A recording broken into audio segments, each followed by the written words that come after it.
All right, guys, welcome back to the Buck Fever podcast. We have once again failed to bring you a guest this week. I apologize for that. We do have some in the works, so I can promise you over the next 2 weeks, at least one guest is going to work out, but I have faith that both of them will. We have two podcasts scheduled with guests. Both of them are new. We've never had them on before. One is more related to fishing. The other one's more related to archery. So we've got some good stuff coming down the pipeline. Just stick with us here. We do appreciate you guys listening. But you're back for another classic episode with me and Jake. So, Jake, how you doing, buddy? Good, good. How are you? Not too bad. I just got back a couple days ago from a big fishing trip up north. So, still kind of riding the wave of that a little bit. Yeah, how was that? I seen you guys caught some fish. Yeah, we caught plenty of them. Gabby made a post on Instagram, and I think she posted like the three smallest fish that I caught the whole weekend. So I don't know what's up with that, but no, we always go up there, try and get up there once a year. My grandparents have a place up there, and that lake is a great lake. I can catch more fish there than any other lake I've ever fished. I've got a specific lure that seems to only work at that lake, but for whatever reason, like it's just money. I think I only took it off my pole twice out of 4 days fishing there, and it caught basically just as many fish as anything anybody else was throwing. So it's kind of a good lake for me to catch some fish, but it's not exactly full of giants or anything. It's just kind of one of those where you can have a good time, get some action, get some fish in the boat. So it was just good to get up there and relax a little bit. We did catch a couple of bass that were decent size, so we got at least a decent thumbnail, and we'll have a fun little video coming out with that one too. We did get some really cool drone footage as well.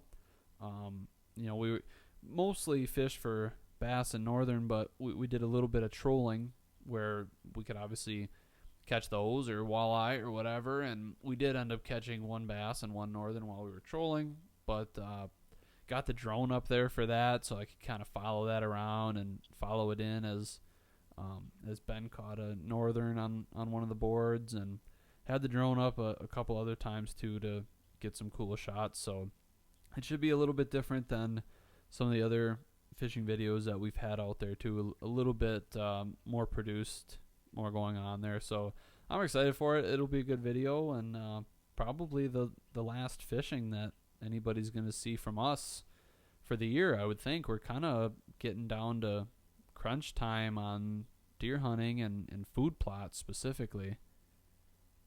Right. I mean, sounds like you guys had a good trip, and I can confirm that that lure that catches all the fish up north does not catch them down by your place. Yeah, 100%. The trip we took a couple weeks ago, it did That not. is the definition of catching on that lake only, because that thing was about as good as dirt. Oh yeah, it was a complete dud. But I'm telling you, on that lake, you'll see it in the video. Every single I believe fish. it. I mean, I believe it. I don't think I caught a single fish. In fact, I am positive that I did not catch a single fish on any other lure. And legend has it they don't sell this lure anymore, right? They do not. I mean, I can't find it. Which, we're this year we're gonna throw some fertilizer on our food plots. We've kind of done more of like the poor man's plot, and had pretty good luck with it. It's really good soil over there, so it's not like we need a ton of fertilizer. But the type that's always recommended on the bag is triple 19, and I swear to God, there's maybe one or two places in the state of Wisconsin that carries that. And you And can't, can you? well, you can ship it, but it's going to cost you like 500 or 600 bucks Because it's because, fertilizer. because it's heavy. You need like 200, 300 pounds of it. So Oh, so you're saying it's just like it's not liquid form. It's more like your powdery, yeah, it's like the lime. It's like the granules, and it's 40, 50 pound bags or whatever. So the shipping costs on that is insane because it's so heavy. So those boxes are just crazy and they take up a lot of space. So literally, it'll be $200-300 for the fertilizer, and then another 500 or 600 on top of that to ship it. And it's like, so I'm just doing all kinds of research for it. You could find that fertilizer on every street corner in Michigan. It's everywhere. They sell that at the dollar store, but in Wisconsin, I literally could not find it. Now, I'm sure if you went to like one of the local co-ops, they probably have it, and it's just not online because a lot of those places don't have a website. Right. But I didn't want to like just drive around from place to place trying to find it, hoping to find it, and like just really having no idea without being able to look them up. But maybe the only place in the state of Wisconsin that advertises that they sell the 1919 fertilizer online is one of the stores in Hayward, Wisconsin, which is where we just were for our fishing trip. So Did you pick? so I had found that. I discovered that like a week or two before we went, and so I was like, okay, this is what we're gonna do for sure. We're gonna just order ahead, get a couple bags secured, and we'll go pick it up. And luckily, all of that worked out. But the moral of the story is, I probably spent like legitimately 20 or 30 hours on my computer trying to find where I could get this fertilizer. And I would say that if I spent an equal amount of time trying to find this lure, I don't know if I could find it. I've looked all over the place. Where's the other spots you can? Is there anything close to home, or just up in Hayward is the closest you could find? That was literally the only place I could find. Really? Yes. It's crazy. So did you say Michigan or Minnesota they have it? I saw a lot of stuff online in Michigan. Like the UP, or do we got to go across the lake? I think just across the lake. I think it's kind of all over there, and I don't know why it's so prevalent over there. I mean, my grandpa was a farmer for decades, and I asked him like, why on every single bag of food plot seed does it say you need the 1919? Why not 1010 or 13 or whatever? Like, because that stuff I can get at the Fleet Farm that's 2 minutes from my house. And right. He's like, I don't know. It's not like anything super special. I don't know why it has to be 1919. I'm sure if you used like a different type and not 1919, I'm sure it would still work. Right. Decently well for what you want it to, but 1919 I guess is superior. It's just weird that that's the one that's advertised on all of the bags or boxes of food plot seed, whatever you buy. I'm almost guaranteeing that it'll say, spread 150 pounds per acre of the 1919, and yet you can't find like anywhere to buy it. So I don't know, but we made it happen. We ended up getting our hands on some. We probably got more than we need, so hopefully that'll carry into next year if we need it. But yeah, it was a struggle trying to get some of that. You said 150 pounds per acre is what they recommend? That's what they recommend, yeah. So how many bags did you guys get? Well, of course, they sell it in 40-pound bags instead of 50, which is goofy, but we got 4 bags, so we've got roughly 160 pounds, so, roughly enough for an acre, which I figure the food plot we have is probably only half an acre.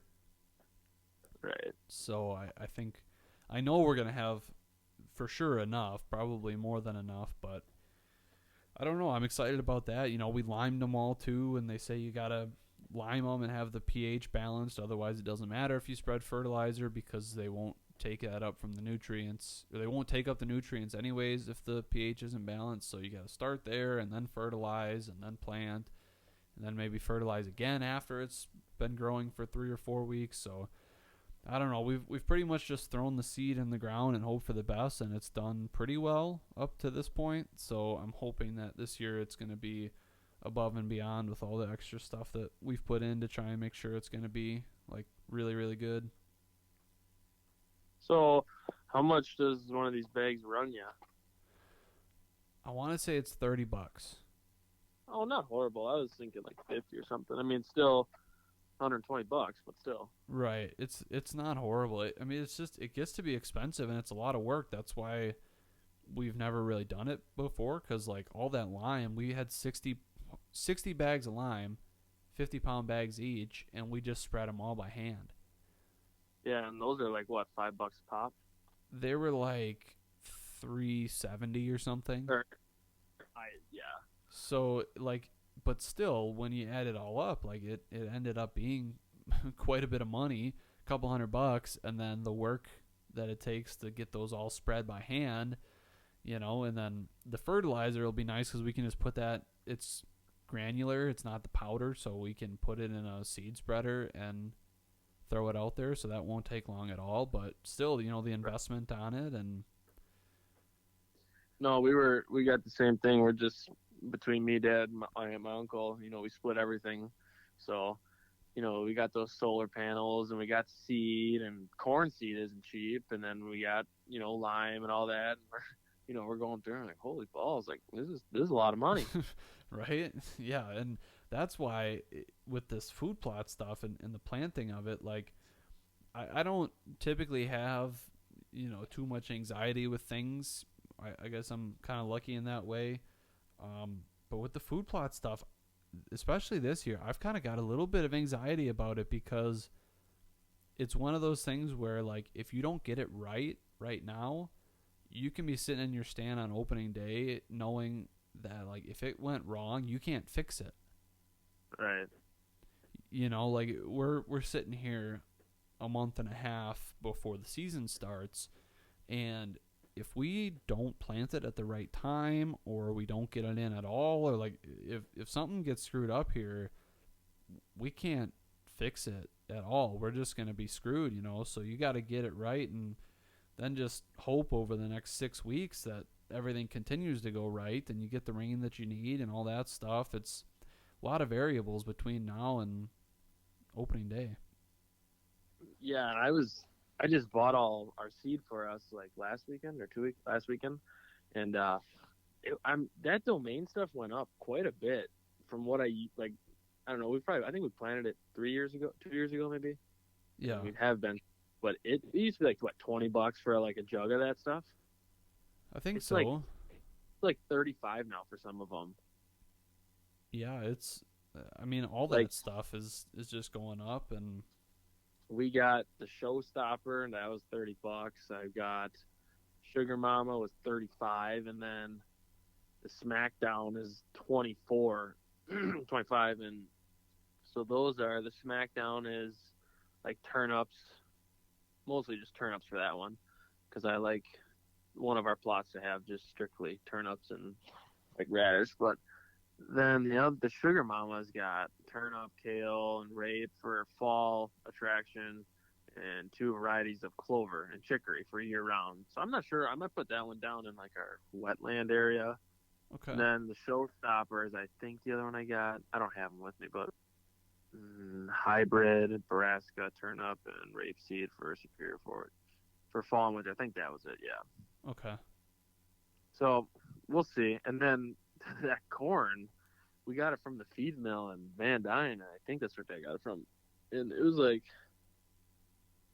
I don't know how many pounds he said it was, 20 or 30 pounds. It's supposed to plant this acre, about an acre, which I think is, I don't know if we have that much or what. It's like $120. Jeez. Yeah, or $100, something like that. Well, when we Well, went to Fleet Farm, yeah, that one was like almost $200. but it was like double. It was like 50 pounds or more. Right. So, yeah. Dang. Mhm. Yeah, it gets to be expensive. It's a lot of money and a lot of time, and you gotta you gotta make sure that these all go right. Otherwise, you're gonna have big problems, and that's one of the struggles right now is waiting for that rain, and that's kind of the back and forth that I'm going through right now of like looking at the forecast, and it's obviously been so dry. We knew it was gonna be dry. It wasn't like we were expecting it to be a lot of rain. We knew it was gonna be a struggle trying to get this stuff in there, but the easiest time to make the trip over there and do all the work is on a weekend, obviously. But how often, is the weekend going to line up with the rain that you need? And maybe it'll be rainy, but it'll be like too rainy where it's going to wash out all the seed, and then you're going to have a whole week without it. And so we're just struggling of when do we do this, because if we do it at the wrong time, we know that the whole investment could just go down the tubes. Right. I mean, the problem right now in Wisconsin is there is like no rain in the forecast, but this morning we had like an absolute tsunami come through at 6 o'clock this morning when I was at work. Just poured like pitch black, got super windy, tons of rain. Like, and I don't even know if we were supposed to really, like, I don't think it was in the forecast really to have that. No, dude, we had the same thing here, and same thing. I check the weather like multiple times a day, especially right now when I'm hoping that magically on a Saturday afternoon there's going to be this beautiful shower over by where we hunt that I can, say, all right, we're going to get up Saturday morning, go over there. So I'm checking Right. it all the time, and there was nothing in the forecast. And this morning it was like I thought there was going to be a tornado. Yeah, dude, it got pitch black. Yes, and lightning and thunder all over the place. Yeah. And then it ended up being like there was some rain kind of north of here that was really intense, but then where I was at, it was like the perfect rain that you would want right after you planted a food plot. Like not too light, not too heavy, just kind of a steady medium rain that was just perfect. Right. Well, It's last weekend we were up at the land. I was contemplating planting food plots, and it didn't really work out because had to work, and then I went up there after that, and I was doing stuff till like 5 o'clock. I'm like, I better get going. So I go home, and sure enough, I get home, and all of a sudden a line of rain pops up over there, and they get hit with some. But I mean, it wasn't a ton, but still enough to maybe get it started. But then it's like, would it have burned out this week? Because tomorrow's supposed to be like almost 95 degrees. right. So it's a Yeah, horse opinions. it I is. don't know. I I don't. feel like watching the weather every single day as much as I am, but Right. I just don't feel comfortable planting it without rain in the forecast like that day or the next one or maybe even the day after that. But like if there's no rain in those first 2 full days after planting it, I don't think I can put that out there, especially with the fertilizer, because that's all just going to burn off. You're going to lose all of right. it. So I don't know. We're trying to keep track of it and get it all figured out. But beyond that, you have a little bit more accessible, but we're trying to, get some other stuff done up there as well. Cutting shooting lanes and hanging up another stand and filling up the water hole if we need to, changing batteries on the cameras and all that stuff. All part of the process. See what you can do and Right. make it work. Really. Yeah. But I mean that's why I love deer hunting so much at the end of the day. That's why when we have the debates about turkey hunting or sturgeon spearing or whatever, I don't put nearly the amount I put in more time in the off season of deer hunting than I ever have in my entire life turkey hunting. Right. Like it's just such a grind, and the dedication to it is just so intense that it's like that's why I love it so much. Because even though now it's like, oh, are we gonna get it in? Oh, I don't know what's gonna happen. But opening day rolls around, and I'm sure we'll have really nice food plots growing out there, and it's gonna look great. And it's just gonna be super fun. Right. That's how I feel. It's a lot right away to take in, and you know, I worry all the time about what deer and what's gonna happen, and like you said, planting food plots and stuff. But in the end, it'll work out. So Right. So that's something we talked about a little bit last time, but it's been a whole other week now. So there's been some new developments. I think last time I mentioned that I had looked through our trail camera pictures from last year, and it was like in the last week or two of July, like the July 20 somethings, is when we started having bucks, like decent bucks, show up on our trail cameras, and before that we had really not had like any of them. So now this year I was kind of waiting for like the same time frame, see what's going to show up, and that was like this past week and maybe a little bit of the week before. And we finally did have a couple of those. We had a bachelor group of 3 of them show up at like 10 in the morning, just popped up on one of our cameras, and one of them was a decent 2.5, one that I probably would shoot at this point in my career. Another one that was a pretty nice buck, but had a jacked up side to where he's just got like a fork. It's kind of a bigger fork, but a fork nonetheless. It's definitely goofed up, and once again, I think I would whack him too. And then one in the back of the pack that was like really big. I'm pretty sure he's a 3.5, and I'm pretty sure he's one of them that we had last year. I'm not positive. We haven't gotten a ton of pictures of him yet, but if those 3 keep showing up, that'll be a pretty good sign. And we had a couple other nights that weird one was in there another 1 or 2 times.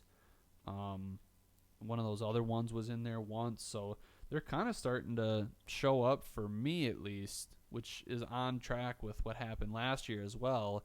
And then, once they started showing up, the frequency just kept getting more and more and more as we got closer to the season. So I don't know about you, what you guys are seeing at your place. Well, right now I'm looking at that picture of those 3 you're talking about, and that back one does look pretty big. So hopefully he's 6. Got a pretty big brows and big body, and even that littler one up front, he's like a 10. He's got a lot going on. That fork's pretty cool too. I mean, that's all 3 of those deer are sweet. But I don't know. Like, I guess, I mean, we always have them like throughout the summer. Like nothing giant right away, but I think it's kind of hard to say because honestly, when we put them up, they just are. We put them up on July like 1st usually, and we usually have pretty good luck right away of seeing deer and whatnot. And then I wouldn't really say we have a ton of bachelor groups. I mean, I got a couple pictures of like 3 bucks, but nothing crazy where you got like 4 or 5 of them rolling through. Right. But I don't know. I'd never seen a pattern of like where we don't have any bucks or we have all of them and then nothing. But like I would just say it's pretty consistent all summer long, honestly. Like just bucks coming here and there, and then towards the end of the year, like end of summer, I'll start looking at all my pictures when they're pretty much fully done growing and be like, okay, we had this guy early on, and he grew quite a bit, or he's been here for a while, type of thing. Like I already did that with one of the deer. I got a picture of him like first day we put the cameras out, and then just a couple days ago, and he grew a ton since then. So it's kind of cool. Yeah, and you guys have one of those properties that's kind of set up that way where like you do end up having a lot of summer bucks, but then they also stay into the fall. They don't really transition all that much, and I don't know if it's just that the habitat in your area there is so diverse or they're just not like traveling a ton. I don't know if it's because like we're over more in the hills a little bit and you're more on flat land, so maybe that's got something to do with it. I don't really know what it is, but for whatever reason, the bucks by us really do have that shift towards the end of summer, but you guys always seem to have them through the summer and then they pretty much stay. Yeah, I mean that's the weird part. Like I've never noticed that where we don't, it's all of a sudden like, oh man, we don't have any bucks at all or anything like that. Right. So that I wouldn't say it's a myth because I know it does happen. It's just I've never seen that or experienced that where we don't have anything. Right. I think it's super like area specific, but that's why it's important to kind of track it for yourself too. Like now I have 2 years in a row worth of data of like, okay, the last 2 weeks or so in July is when they really start showing up. So I can go through all of June and early July and like not really worry too much if we're not seeing any deer showing up, knowing that, eventually they're going to be there just like they are every year. And, same thing for you. Like you just kind of know that that's the situation at your place. Yeah, right. So with the bucks that are showing up, what are you seeing? Still some of the same ones from last week, or? Well, there's this one that I had. July 13th. He looks like he's like 17 wide in this picture already, and I haven't seen him show back up, but I really want to because I think he's a monster. We got a decent 10 that's kind of here and there. One that we call Junkie, I'm pretty sure from like 2 years ago. He's got like 5 points coming off of his brow tines, and he's the one that I got a picture of that grew quite a bit since I've seen him last. And we might have one of our shooters from last year back. I don't know. I've only got half of his rack in a picture, so I can't really confirm if it's him or not. But we also got one with a club, like Noah was saying. He's got one with a fork. I'd say he's for sure a 3.5 with a really good right side, and then his left side is just, it looks like I don't even know how to describe it, like a baseball bat coming out straight out. Probably only coming off of his head 5 inches maybe, but it's super thick. So I don't know if he's hurt or got hurt or what, because like he didn't break it off already. It just didn't grow at all. So I don't know if that's kind of one of those decisions. I guess we'll have to talk about with my dad and uncle when it comes. Like, we're gonna shoot him if we see him, because if he's not gonna get any bigger or whatnot, why would we don't want that in the herd if it's genetics. I mean, he could just be hurt and it didn't grow, but either way, if he is hurt, you obviously don't want an animal suffering. So Yeah, you'll have to see what you get, like for other pictures, or if you see him on the hoof at all. Because I think what I've heard is that if you see like that their left antler is stunted in growth like that, it means they had an injury to their back right side, leg or yeah, something. it's supposed to be opposite. Right. In the picture, it kind of looks like he's got a pretty big bump on his left leg, but that's his jacked up side. So I don't know. That I was just talking about that with my dad before we got on this phone call. So I don't know. He just showed up. Like, I don't know, when I had the first picture of him, July 22nd. Well, like a couple days ago was the first time he showed up. So Yeah, man, that's one that is definitely going to be a tough decision whether to shoot him or not. It seems really unlikely that that would be a genetic thing, but at the same time, with I don't know that anybody really shot one last year. So if the opportunity presents itself, I don't know, you might have to take them. right, I agree. We'll see what happens. I'm not too.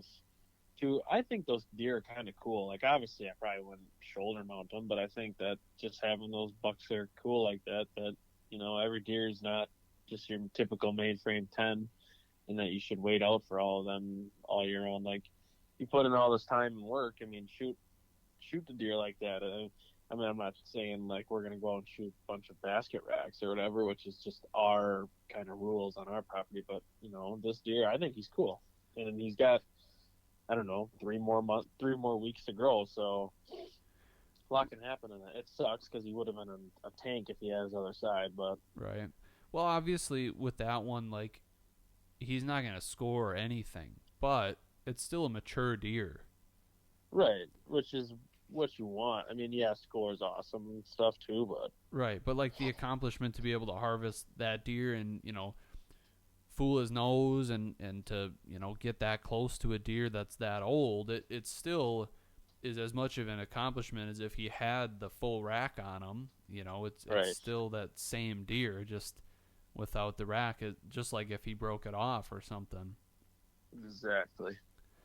Yeah, I'm kind of on a mission this year of trying to just put one on the ground and not worry too much about how big it is. I'm not gonna shoot a year and a half. But I think 2.5 or older, it's gonna happen because it's been a while since I've shot a deer, and I just gotta get the ball rolling a little bit. Right, you do. You deserve it. This is your year. I hope so. Hopefully we can put something together, and we got some other stuff in the works with Minnesota trip possibly to kind of cap it off and give ourselves another chance. So I don't know. I'm excited for it. Me too.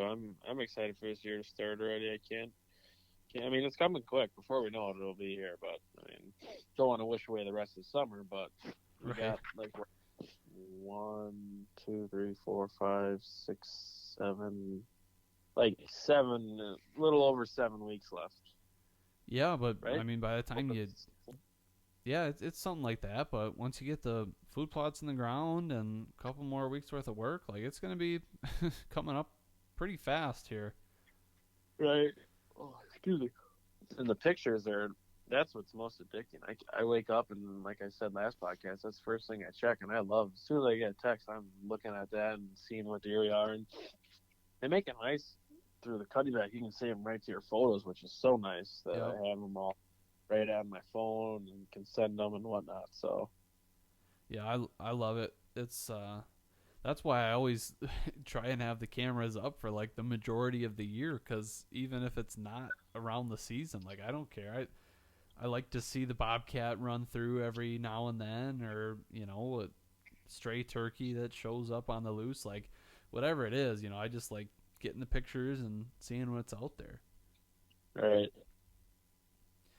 Well, hopefully we're going to have some keep popping up here and we get the food plots in the ground. I think um, when we do go, if we have the time, unless it's like a crunch time situation, which it very well might be based on the weather. If we have the time, I might try to shoot some sort of a video on planting the food plots and whatever, just because, I know just this year, especially, I've really dedicated a lot of time to learning about it, and I've got a lot of good insights now this year that I never had before. And I think that sometimes with those videos, you go to type in how to plant a food plot or whatever, and it's so overwhelming, all the different information, and everybody's trying to tell you different things, and it's like where to start. Or you watch a 20-minute video, and by the time you get to the end of it, you feel like you didn't really learn anything. So if we could get something out there that's like some good, useful tips and tricks, something that the average person can actually use and help them with a better food plot. And if we get it out at the right time, I think that could be kind of good too. So it's an option. We'll see if it happens. No guarantees there, but I'd like to do it. And then we'll have the fishing video coming out from our recent trip, which should be a good one. Fun little action packed video with plenty of fish and some cool drone shots and everything. And I don't know what's coming after that, but we say it every week, but we just keep getting closer, man. Yeah, I'm stoked. I need to get out in the tree again. It's been a while. I know, and I need to shoot my bow. I haven't done it nearly enough. Yeah, I've been shooting it. I've been having a little trouble with my drop away rest, I think, but I think I got it cleared up. So Oh, that's good. Yeah, I think uh, at the end of August we're supposed to be getting together with Colby and Eli and kind of, I don't know, having a little preseason party type of thing, and we still owe them. I think we owe them some wild turkey and a 30 rack of bush. I think. yeah, Don't quote me apparently. on that, but I think we owe them that still, so we might have to cash in on that. But it sounded like Colby had some sort of setup for us. I know out by his place, he's got a couple of 3D targets, and I know he's got a course nearby, so I'm a little bit Yeah, nervous if we're going to be shooting with those guys. I have barely practiced this summer, so oh, you're good. You'll be good. It'll be like it's like riding a bike. exactly, that's what I figure. It's just second You just nature at hop this up. point. Yeah. Yeah, I'm not too worried about it. All right, well, yeah, over the next couple of weeks, we're definitely going to get some guests in there. We've got it lined up now. It's for sure going to happen. So if you're still with us at this point, we do really appreciate it. And we're going to have some more exciting podcasts coming up here with some new and unique guests. So we're really excited about that too. We love getting to know these people and meet them, and it's going to be a good time. So after these next couple, we've got a couple that we have our eyes on that we're like, hey, it'd be really cool if we could get these people. So we're going to be reaching out and trying to do it. The point is we're still working at it. This is episode number 30, and we're gonna continue to get better and better and get you some better content here coming as we get closer to the season. So stick with us, stick with our channel, and subscribe if you haven't already. Like we said, we're gonna have videos coming out every other week, podcasts coming out every week, and everything's just going to get better and more exciting as we get closer to deer season. So thanks again, guys, and we'll see you guys next time.